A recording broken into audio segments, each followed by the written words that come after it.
Hello guys, আসসালামু আলাইকুম। আমি আজকে আবার আপনাদের সামনে হাজির হয়েছি। আমি আজকে আপনাদের সামনে উপস্থাপন করব প্রেজেন্ট কন্টিনিউয়াস টেন্স। এই টেন্সটা খুবই সহজ, কঠিন কিছু নাই। প্রেজেন্ট কন্টিনিউয়াস টেন্স হলো বর্তমানে কোনো কিছু হইতেছে, চলতেছে, ঘটতেছে, অর্থাৎ কাজটা চলমান থাকবে, কাজটা অসমাপ্ত থাকবে, কাজটা এইটা হলো বর্তমান কাল। বর্তমানে কোনো কাজ হইতেছে, চলিতেছে, ঘটিতেছে বুঝলে ভার্বের প্রেজেন্ট কন্টিনিউয়াস টেন্স হয়। এই টেন্সের সিনারিও হলো ক্রিয়াপদ শেষে তেসি, তেসো, তেসেন থাকে। ক্রিয়াপদ শেষে তিনটা চিহ্ন থাকে। হ্যাঁ, একটা হলো তেসি, একটা তেসো, একটা হলো তেসেন। বাংলা বাক্যে ক্রিয়াপদ শেষে এই চিহ্ন হলো তেসি, তেসো, তেসেন। আর গঠন হলো প্রথম হবে সাবজেক্ট, তারপরে অ্যামিজার, মূলের সঙ্গে আইএনজি হবে। প্রেজেন্ট কন্টিনিউয়াস টেন্সের গঠন খুবই সোজা। প্রথম হবে সাবজেক্ট, তারপরে এম, ইজ, আর এবং মূলের সঙ্গে আইএনজি। যেমন সে ভাত খাইতেছে, হি ইজ ইটিং রাইস। আমি একটি বই পড়তেছি, আই অ্যাম রিডিং এ বুক। সে ভাত খাইতেছে, হি ইজ ইটিং রাইস। তারা স্কুল যেতেছে, they are going to school. আমি ঘুমাইতেছি, আই অ্যাম স্লিপিং। মেয়েটি হাসিতেছে, দ্য গার্ল ইজ লাফিং। এখন আমি আপনাদের এই প্রেজেন্ট কন্টিনিউয়াস নেগেটিভ করবেন। প্রথমে সাবজেক্ট, তারপরে অ্যামিজার, তারপরে হলো নট, তারপরে আইএনজি। অর্থাৎ যেমন সে ঘুমাইতেছে না, হি ইজ নট স্লিপিং। তারা স্কুল যাইতেছে না, they are not going to school. সে হাসিতেছে না, হি ইজ নট লাফিং। তারা খেলতেছে না, দে আর নট লাফিং, প্লেইং।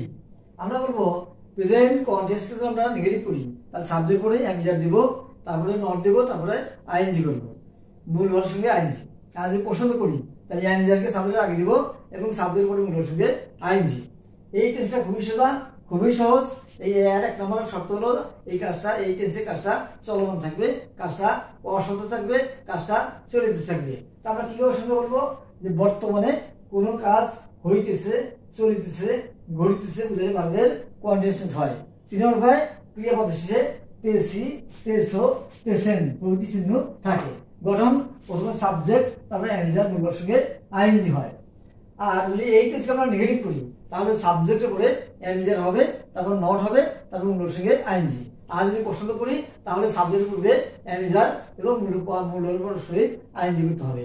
যেমন আমি একটি বই পড়তেছি, আই অ্যাম রিডিং। রিডিং হলো মূল ভার্ব, তার সঙ্গে আমি আইএনজি করলাম, রিডিং আ বুক। আবার সে ভাত খেতেছে, he is, hero third person singular, is eating rice. তারা স্কুল যেতেছে, they are going to school. Karim ঘুমাইতেছে, Karim third person singular is, Karim is sleeping. মেয়েটি হাসিতেছে, দ্য গার্ল ইজ লাফিং, লাফিং। আমরা যদি প্রেজেন্ট কন্টিনিউয়াসে আমরা যদি ডাব্লিউ সাব ব্যবহার করতে চাই, যে হট, তাহলে প্রথমে হট লিখবো, মানে তারপরে হলো বি ভার্ব দিতে হবে, তারপরে অ্যামিজার, তারপর সাবজেক্ট মূলের সঙ্গে আইএনজি। যেমন তুমি কি করে দিচ্ছ, তাহলে ডাব্লিউ সাব প্রশ্ন করি তাহলে হট দিতে হবে, কি করে দিচ্ছ, তো হট আর ইউ ডুইং।